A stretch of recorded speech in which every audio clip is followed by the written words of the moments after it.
చిత్తత్వమునే చేత తెలిపితివి. ఆ చేతుతో చిత్తత్వాన్ని తెలియజేశావు. మొత్తానికి నువ్వు హత్తిన వేల్ప ఆశ్రయించి తిని, నువ్వు హత్తిన వేల్పువై అంటే హృదయానికి హత్తుకున్న స్వామి నువ్వు. చిత్తమాన నన్ను చేదుకోసివా అంటే శివుని శరణ పెడుతూ నువ్వు మర్రి చెట్టు మొదట్లో కూర్చున్నావు కదా, నిజమేలే. మరి ఓడలు దింపుకుంటూ పెరిగిపోతున్నట్టు నా మనస్సు కూడా ఊహలు దింపుకుంటూ ఎడోపోతుంది. అందుకే మది మర్రికి నువ్వు మొదలకి ఆ హృదయానికి మూలమే నువ్వు ప్రకాశిస్తూ కదలడి తలపుల కుదుర చేయుమా అని ప్రార్థిస్తూ మదధనుజుని నీ పదమున నడచి ఆయన రాక్షుడిని మర్దిస్తుంటాడు. అదే మదధనుజుడు. నాలో ఉన్న మదధనుజుని అణచి సదయుడవి అనుగ్రహించవయ్యా తొలి గురుమూర్తి అంటూ సూర్యరాగం. ఎందుకంటే ఆయన తొలి కదా, సరిపోయింది. ఆ సూర్యరాగంలో తొలి గురుమూర్తిని ఇప్పుడు దర్శిద్దాం.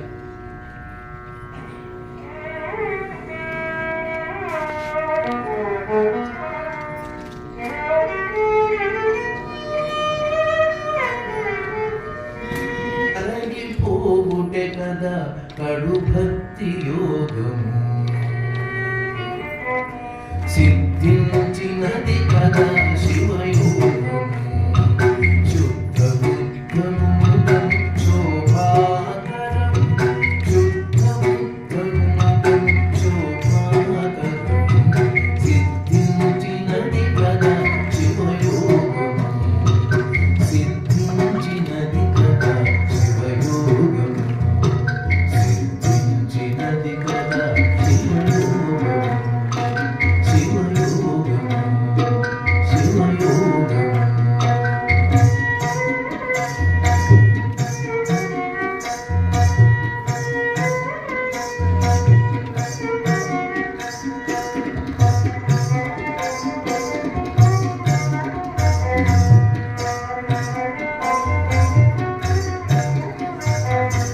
జగనకను పదిలముల పది శివునిపై నిలిపి, జగనకను పదిలముల పది శివునిపై నిలిపి, కుదురు కొందరిమయే అది ధ్యానయోగము. జగనకను పదిలముల పది శివునిపై నిలిపి, కుదురు కొందరిమయే అది ధ్యానయోగము. వదలకను కనుమను వాక్కులను ప్రాణముల, వదలకను కనుమను వాక్కులను ప్రాణముల, అదనిరిగి కొలుచుటే అర్చాయోగము. వదలకను కనుమను. సనాతన ధర్మంలో ఏదో ఒక్క దేవతను ఆరాధించాలనేది లేదు. ఏకేశ్వర ఉపాసన ఉంది కానీ ఏకదేవత ఆరాధన లేదు. అంటే సర్వదేవతలు ఒకే ఈశ్వరుడు అని తెలిసి ఇష్టదేవత ఆరాధన మాత్రం ఉంది. ఇష్టదేవత యందు నిష్ఠ కలిగి ఉంటూ ఇతర దేవతలను కూడా ఆరాధించడమే నిజమైన సనాతన ధర్మం. అందుకే ఆదిశంకర భగవత్పాదులు పంచాయతనం అనే మార్గాన్ని ఏర్పాటు చేశారు. పంచాయతనం అంటే చాలా మందికి తెలిసి ఉంటుంది. శివుడు, శక్తి, విష్ణువు, సూర్యుడు, గణపతిని ఆరాధించడం. అయితే శివపదం శివభక్తుల యొక్క వినతి గనక ఇందులో శివ పంచాయతనం. నీకు ఏది ఇష్టదేవమో దాని మధ్యలో పెట్టుకో, మిగిలిన వాళ్ళని చుట్టూ పెట్టుకో అన్నారు ఆదిశంకరులు. అది అసలైన సనాతన ధర్మం, అది సత్సంప్రదాయం. దాన్ని అనుసరిస్తూ ప్రతి దేవతకి నేను నమస్కారం చేస్తున్నాను అంటే ఈ కీర్తనలో మొదలు పెడుతూ వివిధ దేవతల విమల చరణముల అవనతుడిగా నేను అర్థించదను. ప్రతి దేవతకి నమస్కారం చేసి అడుగుతున్నది ఏంటంటే నాకు శివుడిపై భక్తి నిమ్మని మిగిలిన నలుగురిని అడుగుతున్నాను అని ఈ కీర్తనలో కనబడుతున్న విశేషం. ఇందులో మొత్తం పంచాయతన దేవతలకి ఒక్కొక్కరికి 2 వాక్యాలు చెప్పుకుని చెప్తూ మొదటిగా శక్తిని నమస్కరిస్తూ అంబగౌరి పాదాలను ఆరాధించి అడుగుతున్నది ఏంటంటే సాంబశివునికి సకల జీవితం సమర్పించగలిగేటటువంటి బలం ఇమ్మని అమ్మవారిని అడుగుతున్నాను అన్నారు. ఈ అడగడంలో ఎవరిని ఏది అడుగుతున్నావో తెలుసుకోవాలి. అది నిజంగా అమ్మవారే చేశారు ఆ పని తపస్సు ద్వారా. కనుక ఆ బలము ఆ మెలకువ అమ్మగారే ఇవ్వాలని అమ్మవారిని ప్రార్థించారు. రెండవది త్రయంబకుని కళ్ళారా చూసే భాగ్యం ఇమ్మని అంబరమణి భాస్కరుని నమస్కరిస్తున్నాం అన్నారు. సూర్యుడికి చేసే నమస్కారం ఏమిటి అంటే త్రయంబకుని కళ్ళారా చూడాలి, 3 కన్నుల వాడిని కళ్ళారా చూడాలని మన సూర్యుడిని నమస్కరిస్తున్నామంటే కంటికి వేల్పు సూర్యుడని. పైగా నతి చేయుదును అంటే నమస్కార ప్రియ సూర్య. ఇలా పెద్ద వ్యాఖ్యానిస్తే ప్రతి కీర్తన ఉపన్యాసం అవుతుంది కానీ క్లుప్తంగా చెప్పుకుంటూ ఇక ఆ వాత్సల్యం నా మీద వచ్చేటట్టు చెయ్యమని గణపతిని ఆరాధన చేస్తున్నాను. అదే గణపతి వాత్సల్య పాత్రుడు, ఆయన పుత్రుడు కనుక. ఇక సర్వ సంపదలు ఆయనకి ఇవ్వగలిగేటట్టు, ఆయన సేవ చేయగలిగే సంపద వచ్చేటట్టు, ఆయన అర్చించగలిగే వైభవం వచ్చేటట్టు చెయ్యమని విష్ణువుని ప్రార్థిస్తున్నాను. ఎందుకంటే లక్ష్మీపతి కదా, అందుకే ఐశ్వర్యం ఇవ్వగలిగిన శివారాధనకి తగ్గ ఐశ్వర్యము. రెండవది పూజించడంలో విష్ణువు నేర్పరి, సహస్ర కమలాలతో శివుని అర్చన చేశాడు. అందుకే సంపదలతో శివుని అర్చించే కలిమి ఇమ్మనమని ఆ నారాయణ అర్థిస్తున్నాను అంటూ వివిధ దేవతల విమల చరణముల అనే కీర్తన ఇది. హిందోళరాలు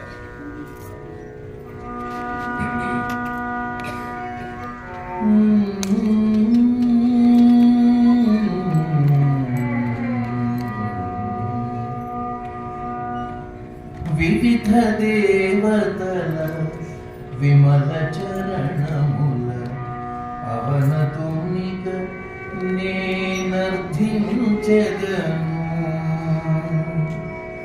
వివిధ దేవతల విమల చరణముల అవనతునిక నేనర్థించెదను. వివిధ దేవతల విమల చరణముల అవనతునిక నేనర్థించెదను. శివపద భక్తి శ్రీవరముగ నా కవిత ముగైక అమరుగాయని. వివిధ దేవతల విమల చరణముల అవనతునిక నేనర్థించెదను. శివపద భక్తి శ్రీవరముగ నా కవిత ముగైక అమరుగాయని. వివిధ దేవతల విమల చరణముల అవనతునిక నేనర్థించెదను. అవనతునిక నేనర్థించెదను.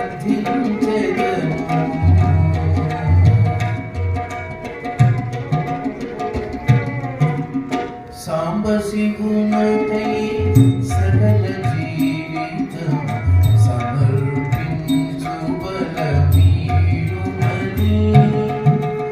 సాంబ శివునకై సకల జీవితం సమర్పించు బలమీయుమని.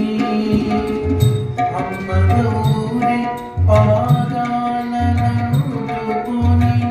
అగరమును నీ కొలిచెదను.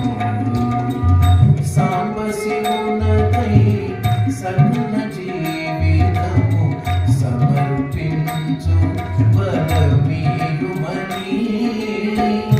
అమ్మ గౌరి పాదాలనందుకొని అగరమును నీ కొలిచెదను. త్రింబకుని కరుణారకనగలుగు గండి భాగ్యమంతించుమని. త్రింబకుని కరుణారకనగలుగు గండి భాగ్యమంతించుమని.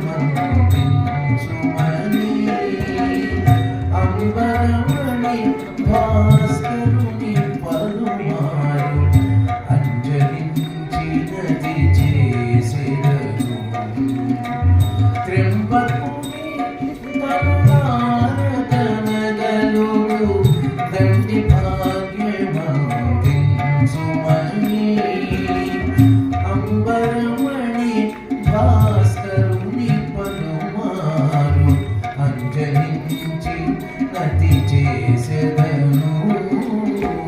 వివిధ దేవతల విమల చరణముల అవనతునిక నేనర్థించెదను. అవనతునిక నేనర్థించెదను.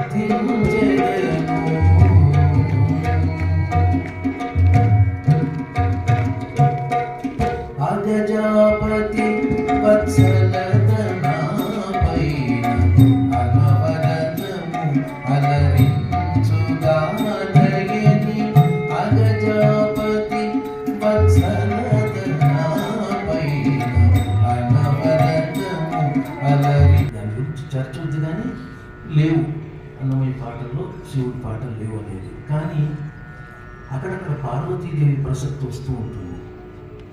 అప్పుడు నేను తొలగించిపోతూ ఉండేవాడిని. మొత్తం మీద ఓ 25 ఏళ్ల క్రితం మిత్రుడు సామవేదం షణ్ముఖ శర్మ గారి పరిచయం, వారు రచించిన ఈ శివ సంకీర్తనలు నేను పాడాలి అని వారు కోరడం, కొద్దిగా ఆలోచించిన మొత్తానికి అది కార్యరూపం దాల్చడం. ఇప్పటికీ ఒకటి అటు ఇటుగా 125 శివ సంకీర్తనలు నేను స్వరపరిచి కృష్ణపీఠానికి సమర్పించాను. ఇది ఒక గొప్ప అవకాశం నాకు షణ్ముఖ శర్మ గారు ఇచ్చారు. నాకు ఎంతో సంతృప్తి. శివ సంకీర్తనం చేయగలిగాను, అది నాకు చాలా చాలా ఆనందం. ఇదొకటి. రెండవది, ఆ తత్వం ఆ సంకీర్తనలలో ఏదో మామూలుగా భక్తి పాటలు అంటే నేను నవ్వొస్తూ ఉంటుంది చెప్పుకుంటే, వాళ్ళలో నేను అని అనుకోండి వస్తూ ఉంటారు కొంతమంది. భగవంతుడి దయ వల్ల నేను ఒక 5,000 కీర్తనలు రచించానండి. నాకు అన్నమయ్యలాగా 32,000 రాయాలనుంది, కానీ అలా పరవశించిపోతున్నట్టు చెప్తూ ఉంటారు అని వింటూ ఉంటాం. ఎందుకంటే పాపం బాగా భక్తిగా రాసుకుంటున్నారు. అన్నమయ్య పాటలు ఎక్కువగా పాడుతూ ఉండే మనిషిని కాబట్టి ఆ విషయం నాకు చెప్తే వాళ్ళకు ఒక ఆనందం. సరే, మొత్తం మీద అలా 1,000 కొద్ది నాలాంటి అమాయకులు 100 కొద్ది సంకీర్తనం రాసేస్తున్నారు. అలా కాకుండా వేద పురాణ ఇతిహాసాల్లో ఉన్నటువంటి అంశాలన్నింటినీ చక్కటి భావంతో అనుభూతితో శివ సంకీర్తనలు రచించడం అనేది షణ్ముఖ శర్మ గారి ప్రత్యేకత. నేను ఇటీవల పురాణాలు కొంచెం ఓపికగా వింటూ ఉన్నాను. అంతకుముందు సమయం ఉండేది కాదు, ఈ మధ్య కొంచెం దేవుడు అవకాశం ఇచ్చాను. ఒక ముఖ్యమైన అంశం ఉంది. శివభక్తుడు విష్ణుద్వేషి అయితే లేదా విష్ణుభక్తుడు శివద్వేషి అయితే సూర్య చంద్రుడు ఉన్నంత వరకు నరకంలో ఉంటారని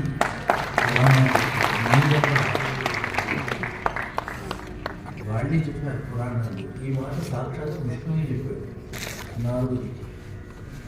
అందువల్ల నారదుడిని పంపించి నువ్వు శివుడి గురించి తపస్సు చేయి, శివుడి ప్రత్యక్షమైన తర్వాత నీకు చాలా మేలు జరుగుతుంది అని ఒకప్పుడు నారదుడు మనశ్శాంతి కోల్పోయిన సందర్భంలో నారదుడికి ఉపదేశిస్తాడు విష్ణువు స్వయంగా.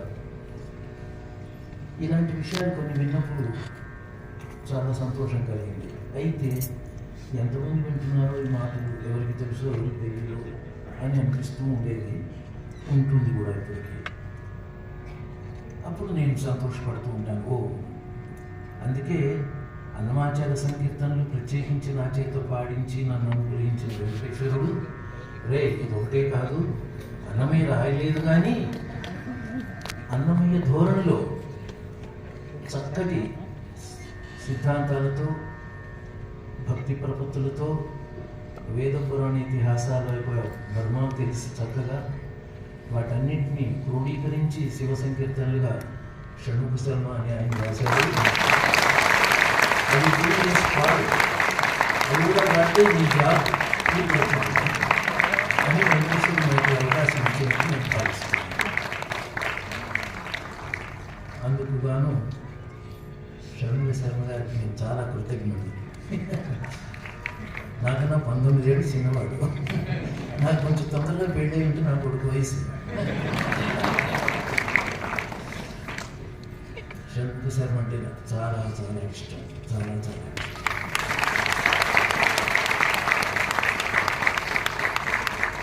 నాకు ఈ మహద్భాగ్యం షణ్ముఖ శర్మ గారి పాటలు రాయడం వల్ల కలిగింది. ధన్యవాదాలు.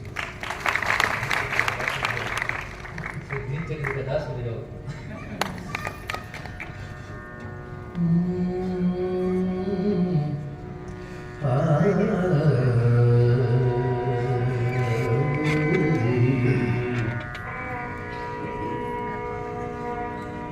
సిద్ధించినది కదా శివయోగము, సిద్ధించినది కదా శివయోగము, సిద్ధించినది కదా శివయోగము, సిద్ధించినది కదా శివయోగము.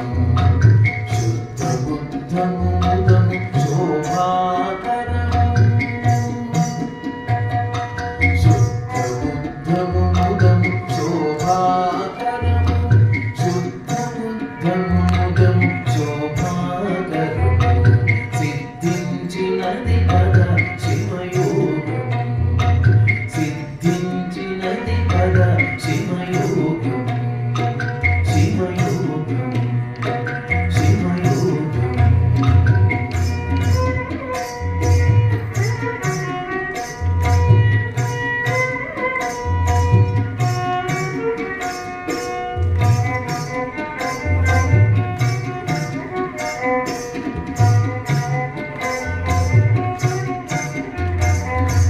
గురుచరణముల ధరిసి పురిద శాస్త్రముల రసి,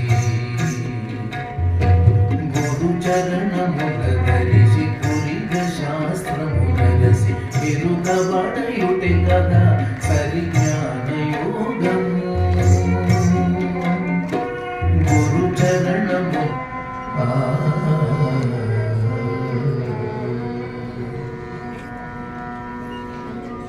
నా కర్మమునకు నన్ను వదిలివేయకు, నా కర్మమునకు నన్ను వదిలివేయకు, నా కర్మమునకు నన్ను వదిలివేయకు. నీ కారుణ్యమే, నీ కారుణ్యమే నిలువ నీడ నాకు, నా కర్మమునకు నన్ను వదిలివేయకు. నీ కారుణ్యమే నిలువ నీడ నాకు, నన్ను వదిలివేయకు, నన్ను వదిలివేయకు.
ఉన్నది కదా మాట విననిదొక మనసున్నది కదా మాటి మాటికి మరపించును నిన్ను మాట విననిదొక మనసున్నది కదా మాటి మాటికి మరపించును నిన్ను కాదంగా నిన్ను నడనెరుగనిది ఏటికి వెత నీవే వితుడవు నాకు కాదముగా నిన్ను నడనెరుగనిది ఏటికి వెత నీవే వితుడవు నాకు నా కర్మమునకు నన్ను వదిలివేకు నీ కారుణ్యమే నిలువ నీడ నాకు నిలువ నీడ నాకు నన్ను వదిలివేకు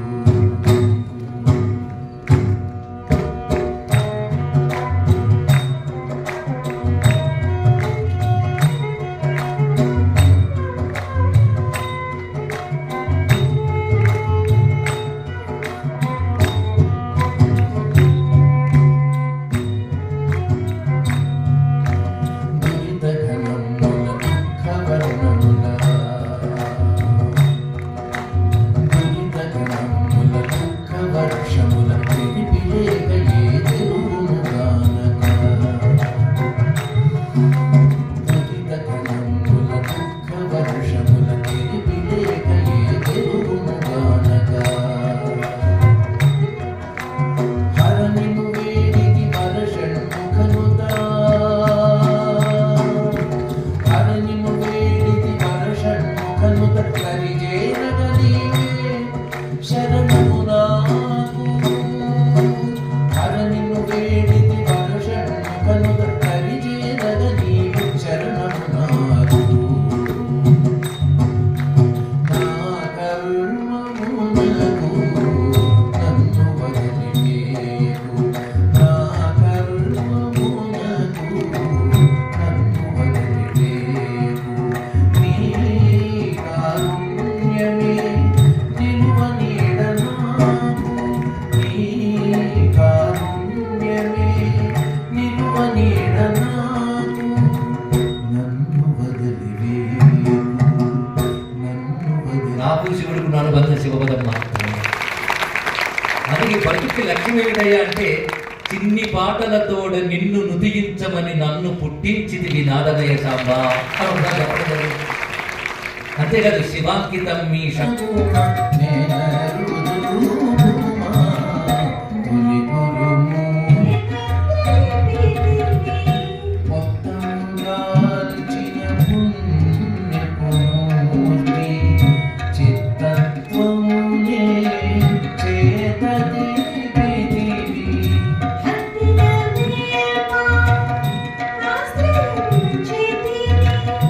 చిన్న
ఒడులు ఉంటూ ఉంటాయి. అది భాషతో బ్రతికితే తెలుస్తాయి. అలాంటివి శివపదాలు చాలా చోట్ల కనబడుతుంటాయి. నువ్వు హితుడవు నాకు, ఆ చివరి వాక్యం వచ్చేటప్పుడు ఒక ధైర్యం. ముందంతా భరోసా లేని పరిస్థితి, చివరి వాక్యం ఒక ధైర్యం. పైగా బతుకు ఎలా ఉన్నదంటే ఎడతెరిపి లేకుండా ముసురు పట్టి వర్షాలు పడుతూ ఉంటే ఎలా ఉంటుందో అలా ఉన్నది. వర్షం దేనివల్ల వస్తుంది అంటే మబ్బులు పట్టేశాక దానికి ఎప్పటికీ ఎడతెరిపి లేదు. ఆ ముసురు 3 రోజులు 6 రోజులు కదా బతుకంతా అలాగే ఉన్నది. అయితే మబ్బు ఏమిటి, వాన ఏమిటంటే పాపం మబ్బై దుఃఖం వర్షమే కురుస్తుంది. అంటే దురిత ఘనముల దుఃఖ వర్షముల తెరపిలేక ఏ తెరువుగానక హర నిన్ను వేడితి వర్షము కనుక దరిజేరగ నువ్వే శరణము నాకు, నా కర్మమునకు నన్ను వదిలేయకు అంటే స్వామితో విన్నవించుకుంటున్నటువంటి కీర్తన ఇది. ఈ సమయంలో వచ్చిన మాట గుర్తొస్తుంది. ఒక శివభక్త భక్తులు అన్న మాట ఏమిటంటే శివపదాలు వింటూ ఉంటేనే శివుణ్ణి పూజించినట్టండి అని. క్రియారూపంగా చేస్తే ఇలా ఉంటుందో లేదు, కానీ ఈ పాట వింటూ ఉంటే ఆ శివుడితో అంటూ ఉన్నట్టే ఉంటుంది, శివానుభూతి ఉంటుంది, శివుడి ముందు మనసు విప్పుకున్నట్టు ఉంటుంది. ఇప్పుడు ఆ కీర్తన విందాం. నా కర్మమునకు నన్ను వదిలేయకు.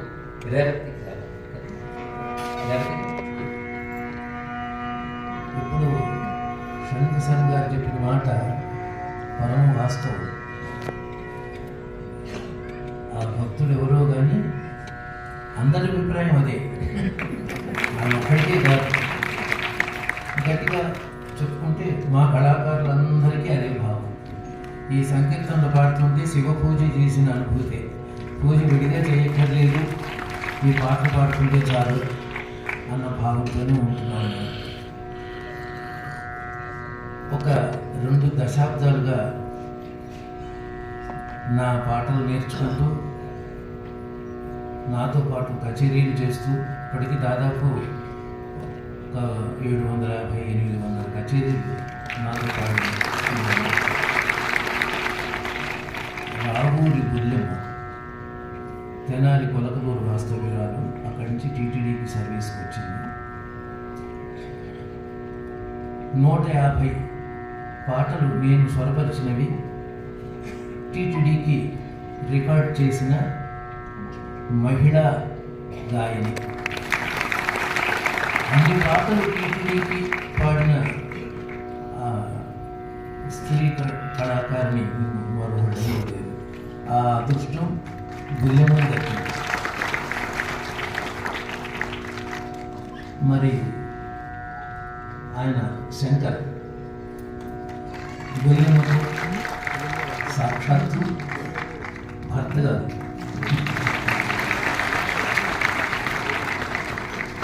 మంచి సంగీత కుటుంబంలో పుట్టారు. వైరని చక్కగా వాయిస్తూ దాదాపు 15 ఏళ్లుగా నాకు ఒక 1000 కచేరీలు దగ్గర నాకు కథవాయిద్యం అందించారు. మా రికార్డింగ్లో కూడా చాలా కొన్ని వందల పాటలు రికార్డింగ్స్లో ఆయన వాయించారు. ఈయన పాండురంగారావు తబలా, ఈయన ఒక 1000 కచేరీల పైన నాకు తబలాపై సహకరించిన విద్వాంసుడు. ఈయన సురేష్ తాళం గజ్జలు తున్ అంటారు, అది కోన్ ఎఫెక్ట్ ఇస్తుంది ఆ వాయిస్, అది ఇంకా టిక్ టిక్ టిక్ అని కొంచెం చమత్కారం. అది ఇలాంటి చక్కటి వాయిద్యాలన్నీ తబలాకి సహకరిస్తూ తబలాని బ్యూటిఫై చేస్తూ వాయిస్తూ ఉంటారు. ఎందుకు చెప్తున్నారంటే మా ఈ కళాకారుల బృందం కొన్నేళ్ళుగా ఈ మధ్య సాంబేతం శంకర్ గారి శివ సంకీర్తనలో కూడా యథాతథంగా ఈ టీం మొత్తం అలా పార్టిసిపేట్ చేసి ధరిస్తూ ఉన్నాం. ఈ అమ్మాయి కూడా శివ సంకీర్తనలు నాతో పాటు చాలా పాడింది. ఇప్పుడు కొత్త రికార్డింగ్ జరుగుతుంది. అందులో ముఖ్యంగా కాశీ క్షేత్రానికి సంబంధించిన పాటలు అద్భుతమైనవి ఉన్నాయి. ఒక మూడు నాలుగు ఉన్నాయి. అది నాకు ఏడుపు వచ్చేసింది. అది స్వరపరుస్తుంటే ధారాపాతంగా కన్నీళ్ళు వచ్చినాయి. త్వరలో రాబోతున్నాయి. ఇంకొక నెల అంతే. ఏవో రకరకాల అడ్డంకులు వస్తూ ఉంటాయి కదా, దానికి ఒక అడ్డంకి వచ్చింది. 3 వంతుల పని అయిపోయింది. వచ్చే నెల అది పూర్తయిపోతుంది. వన్య దోపగ చేయు చిన్నే మా జగదంబ. చిన్ని కాదండి, చిన్నే. చిన్నే ఆనవాళ్ళు చిన్నమని, చిన్నె మా జగదంబ అని చెప్తూ ఆ శివశక్తులకు ఉన్నటువంటి అనుబంధాన్ని కీర్తనలో అటు వేదాంత పరంగా ఉపాసనా పరంగా కూడా అన్వయిస్తూ శివుడు శక్తి గాని సహాయం లేకపోతే శివుడు వ్యక్తం కాడు. శివుడు అనేది ఆధారం లేకపోతే శక్తి తెలియబడదు. ఈ రెండిటికున్న ఆ తత్వాన్ని భావన చేస్తూ జ్యోతిగా శివుడు వెలిగితే ప్రమిదలా ఉంది శక్తి, అలా వ్యక్తమవుతున్నది. సూర్యుడు శివుడైతే కాంతి కాత్యాయనిగా ప్రకాశిస్తున్నది. అయ్య ఆధారంగా అమ్మ వ్యక్తమవుతుంది అనడానికి శివపీఠవాసిని శ్రీ మహాకాళి తెలియజేయబడుతున్నది. మహాకాళి శివుడి మీద నిలబడుతుంది. ఏమిటయ్యే తత్వం అంటే శివుని ఆధారం చేసుకుని కనబడుతుంది. నిష్క్రియుడైన ఈశ్వరుణ్ణి ఆధారం చేసుకుంటూ సకల క్రియలు చేసే శక్తిగా అమ్మవారి వ్యక్తమవుతున్నారు. అందుకే అయ్య ఆధారమై అమ్మ గోచరమాయ శివపీఠవాసిని శ్రీ మహాకాళి. శివుడిపై అమ్మవారు ఎందుకుంటారని ఎవరైనా అడిగితే ఇది సమాధానం. అంతేకాదు, అమ్మ సన్నిధి చేత అయ్య వ్యక్తం మాయే. అది ఎలాగో అంటే పానవట్టముపై పరలింగమూర్తి. అక్కడ పానవట్టము శక్తికి సంకేతం, దానిపైన లింగము. అక్కడ శివుడిని ఆధారం చేసుకుంటూ శక్తి, ఇక్కడ శక్తిని సన్నిధి చేసుకుంటూ శివుడు.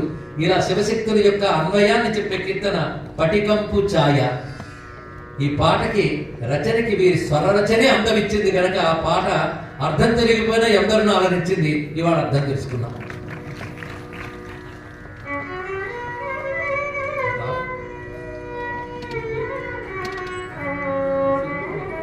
సింధు వైద్యం రాదు.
నాస్తికులు వాళ్ళకు దూరంగా ఉండాలి, అప్పుడు భక్తి పండుతుంది.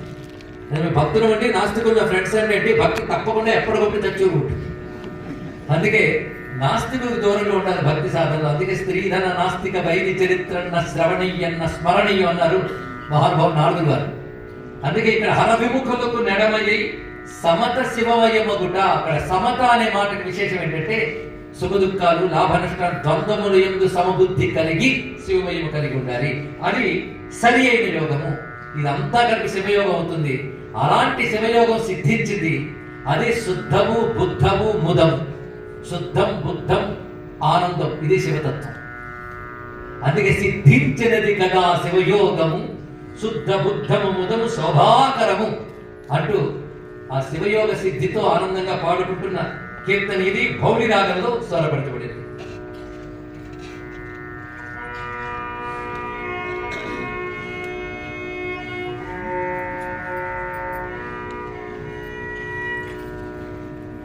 నాకు చిన్నప్పటి నుంచి కూడా శివప్రీతి ఎక్కువ ఉండేది. హనుమంతుడు శివుడు వీళ్ళిద్దరి పూజలు ధ్యానాలు ఎక్కువ చేస్తూ ఉండేవాడు. అనుకోకుండా అన్నమయ్య ఆకర్షించాడు. మా గురువు గారు నీరుడి గారి